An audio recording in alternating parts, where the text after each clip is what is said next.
Buenos dias, bonjour. Donc, je me prénomme Sophie Gigon, je suis inspectrice de l'éducation nationale.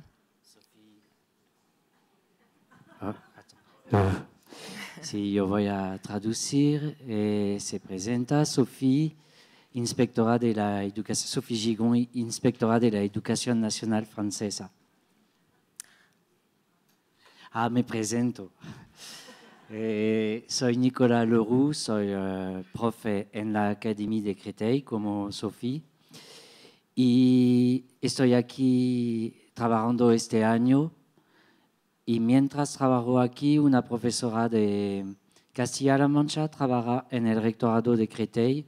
Tenemos un convenio y ambos tratamos de conseguir relaciones, de hacer trabajos entre centros escolares de aquí, de Castilla-La Mancha, y del rectorado de Créteil. Así que si algunos centros quieren trabajar con centros franceses, hay que decírmelo o a María Jesús o a los asesores de sección bilingües.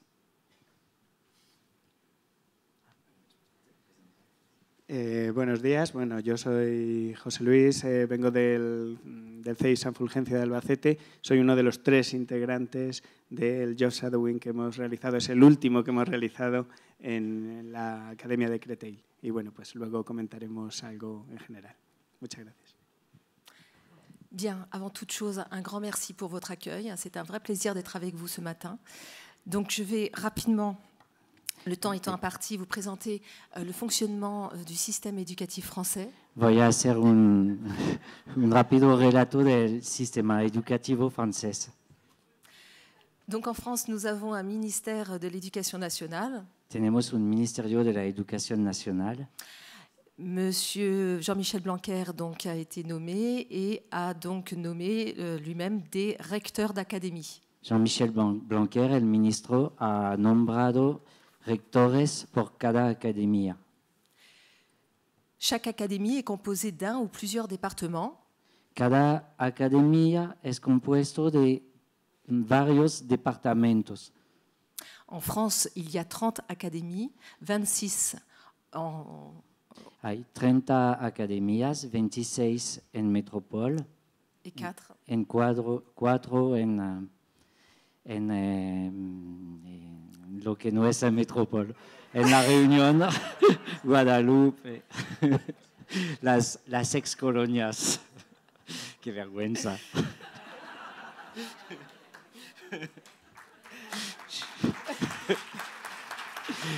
No es grabado, no es grabado.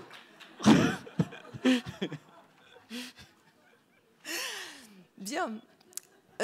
Donc, dans chaque académie, donc, au niveau de l'académie de Créteil, il y a 3 départements qui sont, donc, vous les voyez inscrits, la Seine-et-Marne, je commence par le mien, qui est le plus excentré, et ensuite, il y a le Val-de-Marne et puis la Seine-Saint-Denis. En nuestra academia de Créteil, que está muy cerca de París, es un tercio de la región parisina. Esa academia es compuesta de 3 departamentos y Sophie trabaja en uno de estos que se llama la Seine-et-Marne. L'Académie de Créteil est l'une des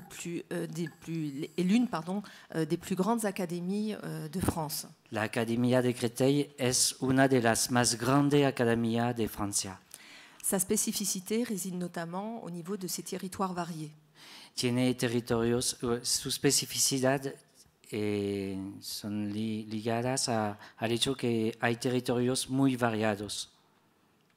En effet, au niveau de la petite couronne, nous avons essentiellement donc un contexte urbain, alors qu'en grande couronne, que représente la Seine-et-Marne, nous sommes davantage sur un secteur rural. Con 2 departamentos estamos en contexto urbano y con uno en contexto más rural. Donc si nous sommes là aujourd'hui, c'est grâce aussi à un service du rectorat qui s'appelle la DAREC. Si estamos aquí hoy es gracias a un servicio que se llama la DAREC, que es un poco el equivalente de la sección bilingüe. Voilà, donc nous essayons de travailler ensemble à l'élaboration de projets et à développer bien sûr l'international et puis le bilinguisme. trabajamos juntos para desarrollar los socios. En France, nous avons donc plusieurs sections qui sont proposées, des sections européennes ou langues orientales, des sections internationales, des sections binationales et aussi l'enseignement ELCO, tel que vous pouvez le lire sur le diaporama. En francés hay varios dispositivos de sección bilingüe que sea con otros idiomas, también con idiomas orientales y también con enseñanza de idiomas con las lenguas maternas de los hijos de inmigrantes. Voilà. Bien.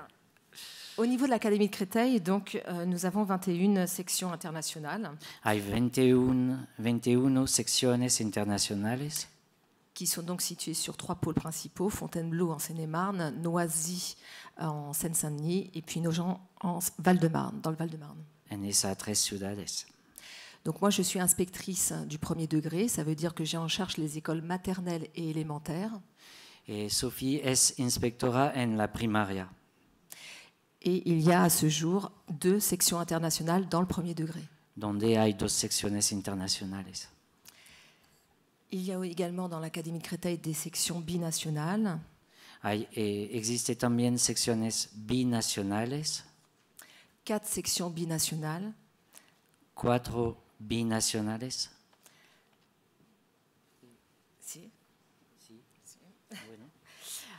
Afin de proposer à tous un enseignement des langues à haut niveau, l'Académie de Créteil s'est engagée dans la constitution de pôles scolaires internationaux. Sí, la Academia de Créteil se ha comprometido en el desarrollo de los centros internacionales. Au niveau des sections internationales, elle scolarise des élèves français et étrangers en leur offrant une formation bilingue et biculturelle, en faisant une grande place au contenu d'enseignement et aux méthodes pédagogiques. En los centros internacionales hay la acogida de alumnos franceses como extranjeros, para ofrecer un punto de vista a la vez lingüístico y cultural. À la fin du lycée, les élèves peuvent présenter l'option internationale au baccalauréat. Y los alumnos pueden presentarse al bachillerato, un bachillerato especial que se llama Bachibac o que tiene varios nombres. Bachibac, por el ejemplo de Francia y España. Au niveau des sections binationales, il y a des accords bilatéraux qui permettent l'obtention d'un baccalauréat et en simultané d'un autre diplôme européen. Se puede conseguir entonces un baccalauréat y un bachillerato y una équivalencia europea. Ces sections binationales proposent un enseignement renforcé dans la langue et les élèves doivent composer en langue étrangère dans une des matières lors du baccalauréat. En unas de las materias, los alumnos deben escribir y trabajar en el idioma del otro país, lo que se hace con el Bachibac para los que conocen. Désormais, là, je vais faire une focale sur le premier degré. Hablamos más de la primaria. Depuis la rentrée 2018, il y a un dispositif qui s'est mis en place au sein de l'Académie de Créteil et plus particulièrement donc en Seine-et-Marne à Fontainebleau. Il s'agit du projet Élysée 2020. Desde el año 2018 se desarrolla un programa en el departamento de Sophie que se llama el proyecto Élysée 2020. Depuis son lancement, le 10 octobre 2013, le réseau des écoles maternelles bilingues franco-allemandes s'est développé en France et en Allemagne. À la rentrée, donc, il y a 86 écoles du côté français, dont une en Seine-et-Marne, et 156 du côté allemand, qui font partie de ce réseau, donc Élysée 2020. Hay una red de escuelas que desarrollan un programa a la vez de alemán y de francés. 86 en Francia y 150, creo, en Alemania. Y vamos a ver un pequeño video. Si ça fonctionne. Sí.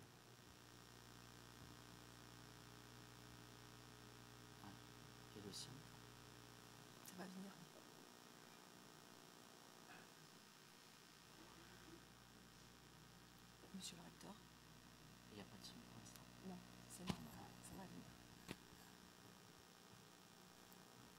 Son clases silenciosas.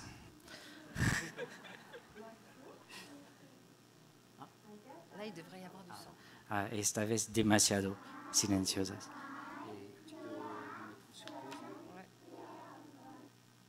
No sé si se puede arreglar el sonido. Tout à l'heure, ça fonctionnait. Si luego funcionaba. ¿Sería aquí?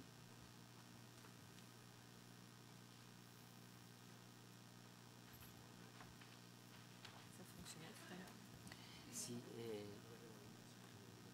sería...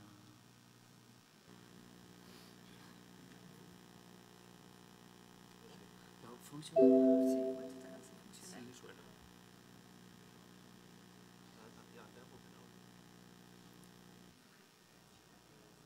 Ay, sí.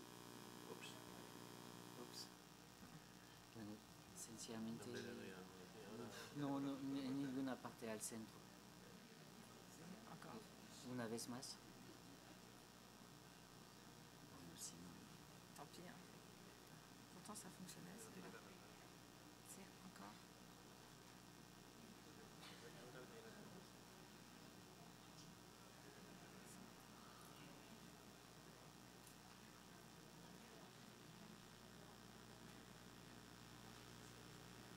On va voir si le son. Ça va venir. On a vu le son après. Quand ça passe. Sí. Bueno, sí. De esto exactamente. Ah, sí. Magst du? Agathe ist auch da.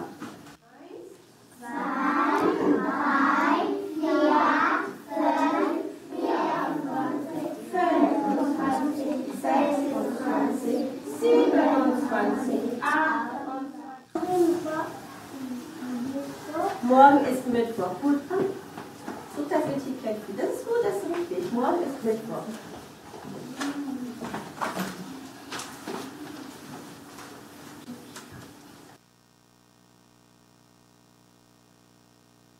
Montag, Dienstag, Mittwoch, Donnerstag, Freitag, Samstag, Sonntag.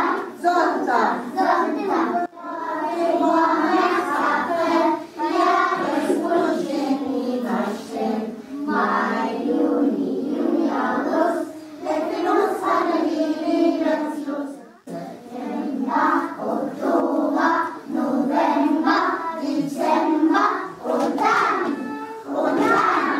fängt das Ganze schon wieder von vorne an. Januar, Februar, März, April, Jahreswunsch steht niemand still. Voilà. Sur la droite, vous voyez Monsieur le Recteur. Das ist für den Hut. Ihr dürft euch eine Farbe auswählen. Ich habe da hinten verschiedene. Guck mal, gelb oder grün oder rot.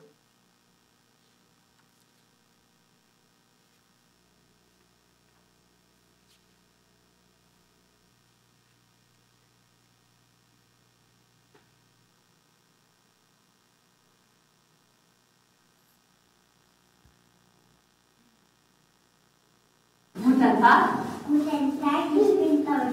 Super. Sauber. 1, 2. Easy. 1, 2.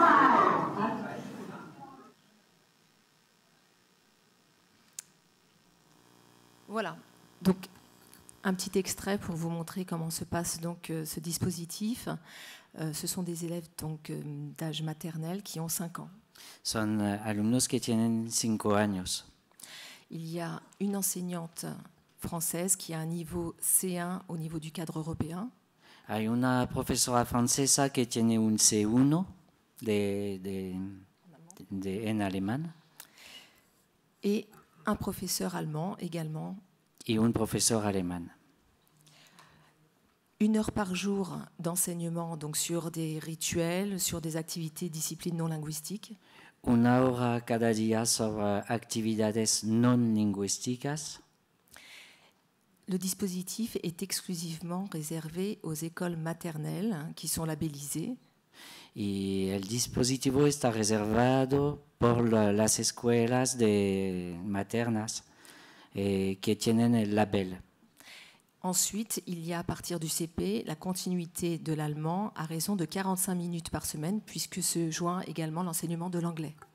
Y a partir de la edad de 6, los alumnos tienen 45 minutos semanales porque viene el inglés que toma espacio. Le tableau qui vous est présenté, c'est une photographie de tout ce qui est proposé dans le cadre des dispositifs linguistiques dans l'Académie de Créteil. El cuadro muestra los dispositivos, la suma de todos los dispositivos que existen en la academia, en las secciones bilingües o de idiomas. Dans les perspectives, en 2020, Monsieur le recteur souhaiterait mettre en place une section internationale mandarin. El rector de la academia le gustaría poner en marcha una sección con el mandarín. Donc la section internationale mandarin existe déjà dans le second degré au niveau du Collège international de Noisy-le-Grand. Sí, existe en los institutos ya, pero no en la primaria. Y sería un paso más. Il s'agira de proposer 3 heures par semaine hors temps scolaire. 3 horas semanal fuera del tiempo escolar. Il y aura donc un recrutement qui sera fait d'un enseignant, soit professeur des écoles avec un niveau C1, expert en mandarin. Van a reclutar un prof que tiene un C1 en mandarín.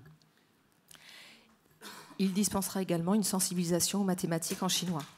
Y también que haga una sensibilización en matemática en chino, en mandarín. Un autre projet également, celui de l'école d'immersion. Hay un proyecto de escuela en inmersión en inglés. Sí. En anglais, de la maternelle donc jusqu'au CM2. En primaria. Et le temps d'enseignement en anglais serait progressif, donc de la maternelle jusqu'au CM2. On serait à 25% par exemple en maternelle, jusqu'à 40%, et à partir du CP, on serait de 50% au-delà. Sería de 25 a 40% de inglés hasta la edad de 6 y después ir hasta 50% de tiempo de materias en inglés.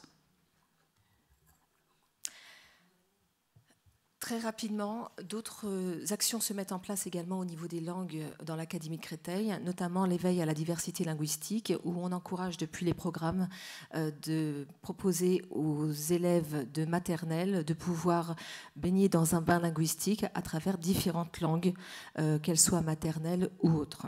Hay también un proyecto de desarrollo de un despertar lingüístico de varios idiomas a la vez para que los niños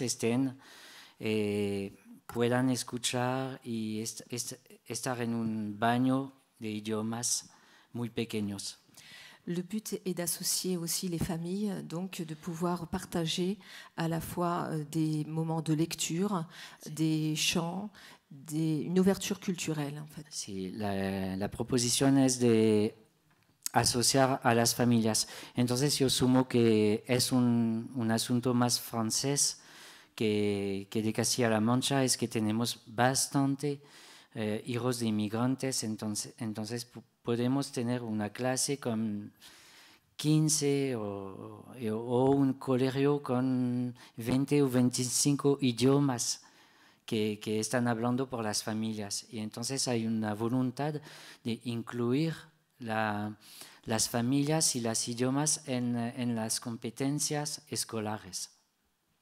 Voilà, pour conclure, vous dire que je ressens la même dynamique que vous à être avec vous aujourd'hui concernant l'enseignement des langues vivantes. Il me semble très important d'accompagner les enseignants et puis d'amener les enfants à un niveau, une ouverture, un niveau linguistique bien sûr et une ouverture culturelle.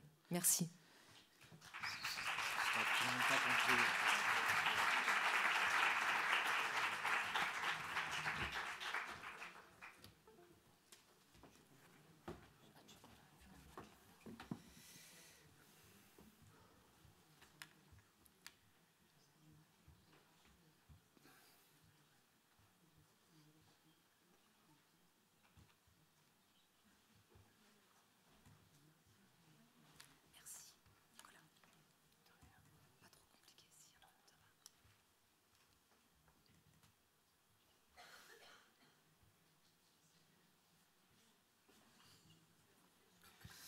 Bueno, buenos días. Ya lo voy a hacer desde aquí, ya que estamos todos. Bueno, en primer lugar quería dar las gracias a la Consejería y, bueno, en especial a María Jesús por hacer posible este proyecto y luego pues dar la enhorabuena a todos los participantes. Yo voy a hablaros un poquito de lo que es el Just Shadowing en la Academia Créteil, un poquito más sobre el terreno.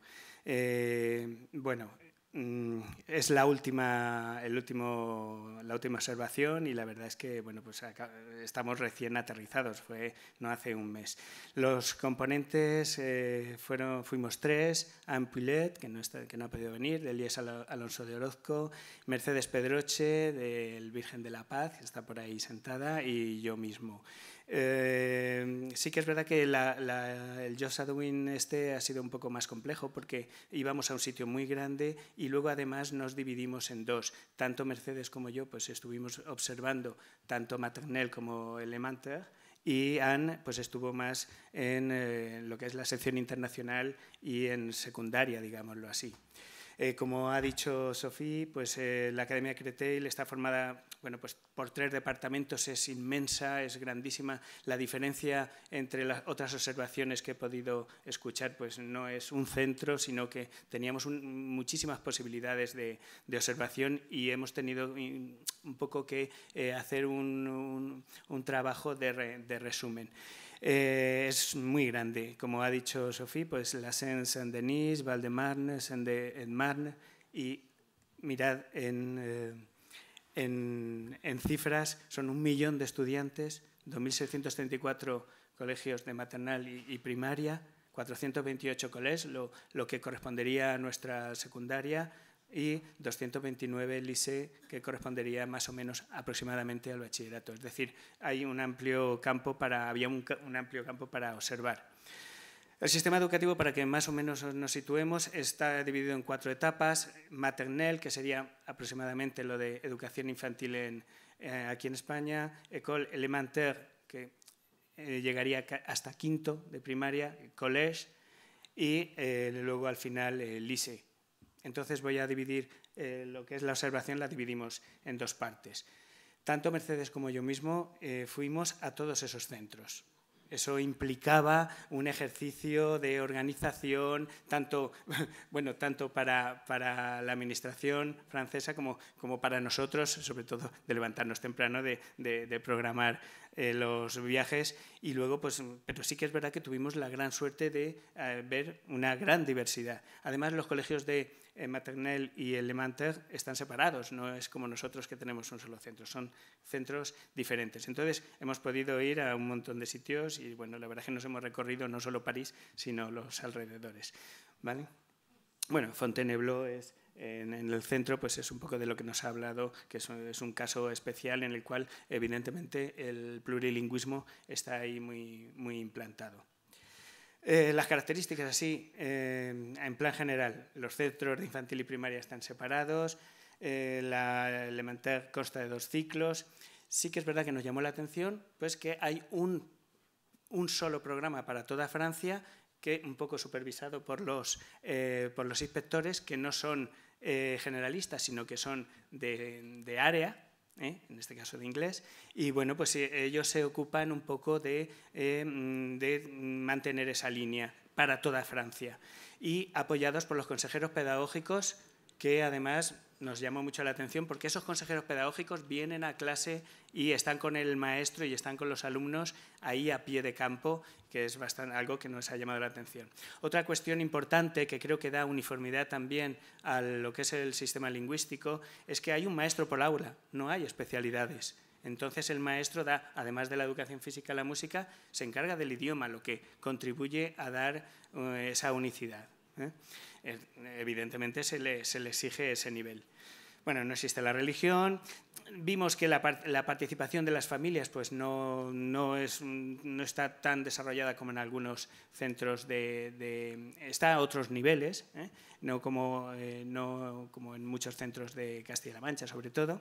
Y luego, tanto la Maternelle como la Elementaire depende o hay una gran participación de la mairie, del ayuntamiento, que incluso pues contrata personal de apoyo. El horario semanal son de 24 horas distribuidas en lunes, martes, jueves y viernes. Los miércoles no hay clase, sino que los maestros lo utilizan para la formación. Hay 18 horas de formación anual y tanto los consejeros como la inspección pues está ahí muy pendiente de eso y están muy encargados de esa formación. La ausencia de deberes tradicionales nos llamó la atención porque además es que tienen mañana y tarde.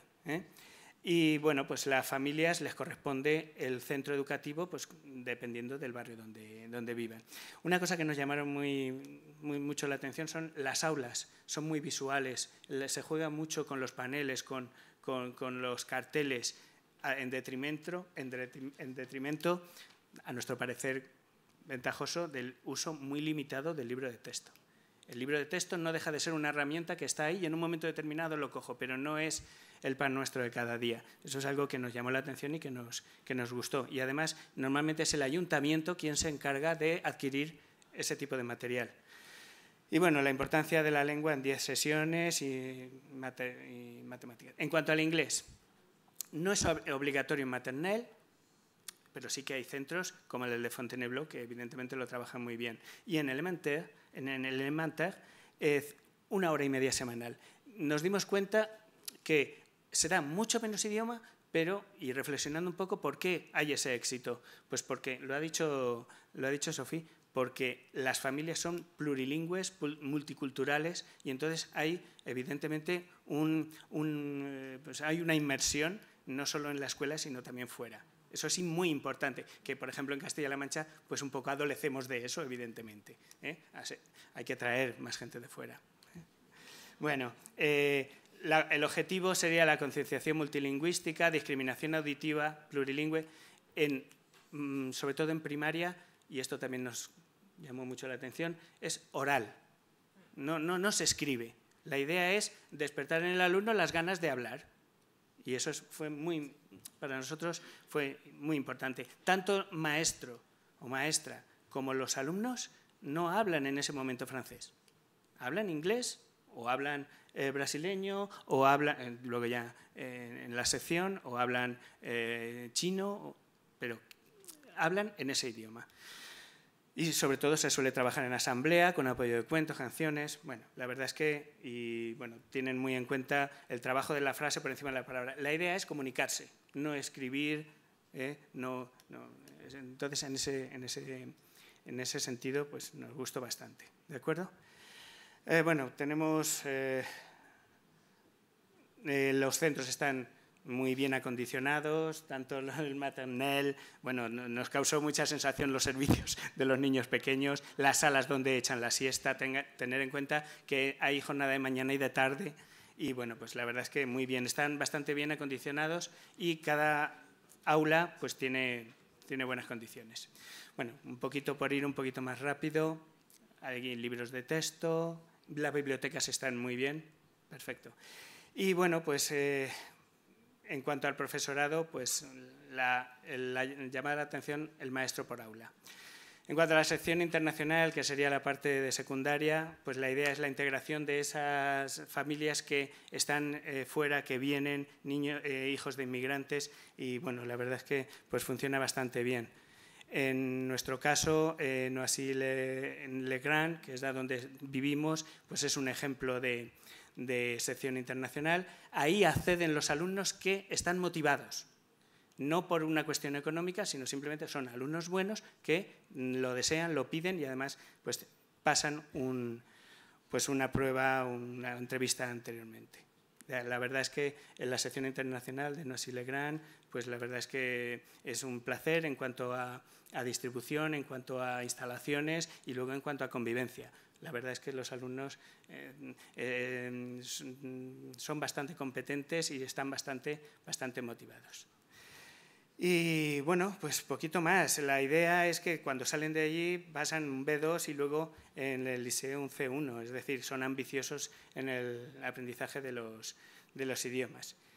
Como reflexión personal, y ya acabo porque soy consciente del tiempo, pues una experiencia, la verdad que muy enriquecedora, la convivencia con los compañeros pues bastante importante, y luego también otra reflexión. que hay que salir fuera para también valorar lo que tenemos dentro, que creo que es bastante bueno también. Gracias.